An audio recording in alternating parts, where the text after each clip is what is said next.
Yun na nga guys, welcome back dito sa ating channel. At syempre sa video ito ay pupunta tayo ng Cavite. And then kukuha muna tayo ng ticket dito sa Victory Liner. At ang kukunin nating ticket, ito ay para sa Royal Class o ito yung tinatawag na sleeper bus. So yun na nga guys, at nakuha na natin yung ating ticket para sa ating bus na Royal o sleeper bus, no? So babiyahe tayo simula dito sa Tuguegarao hanggang sa Cubao. So yung ticket natin ngayon hanggang Cubao lang siya dahil ang hapon na biyahe guys ay sa Cubao lang talaga. So ayan na guys, alas 6 na ng hapon at dumating na itong bus na sasakyan natin. Ito po yung Royal Bus o Sleeper Bus. At ang bus na ito guys ay may kalakihan talaga. At ito guys ay may capacity na 28 passenger lamang. Nandito tayo ngayon sa Victory Liner Sleeper Bus. So ito yung nabook natin na bus, Sleeper Bus. So first time natin makasakay dito guys. Sana sa BO3 sino yung bukan.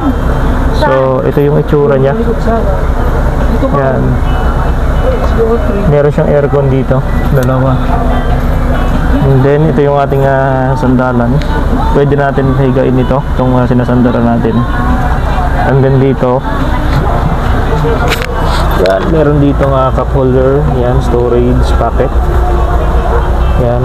Then yung ating paa, pwede natin doon i-diretso. So napaka-relax nitong sleeper bus guys. So ito may siya, room light. Yan. So pag pinilaw natin yan, yan liwanag off natin. Ito yung switch ng room light. So relax na relax dito guys. So tayo yung pinakauna dito dahil C01 tayo. So tayo yung pinakauna dito sa front seat.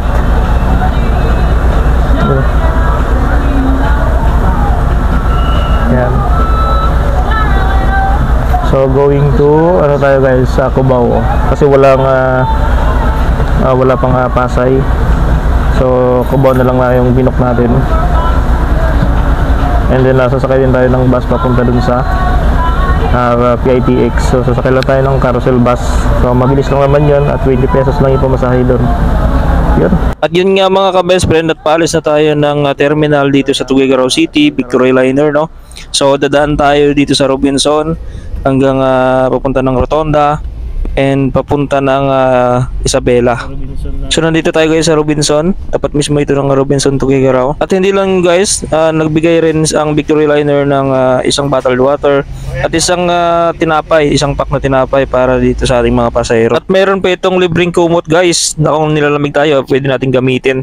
Makalipas ang isang oras na biyahe guys ay dumating na kami sa mga bayan-bayan ng Isabela at dumating kami sa ibang terminal ng Victory Liner para mag-pick up ng pasahero. Makalipas ang ilang oras na biyahe natin ay tayo ginutom na rin kaya kumuha na tayo ng ating pagkain na McDonald's. So nag-drive-thru tayo kanina and then kinain na natin dito sa loob ng ating room. Sa mahigit 8 oras na biyahe natin simula Tuguegarao hanggang dito sa Maynila, wala tayong pagod na ramdaman dahil nakatulog lang tayo at napaka-relax ang bus na ito. So yun guys, goodbye! Salamat sa panonood!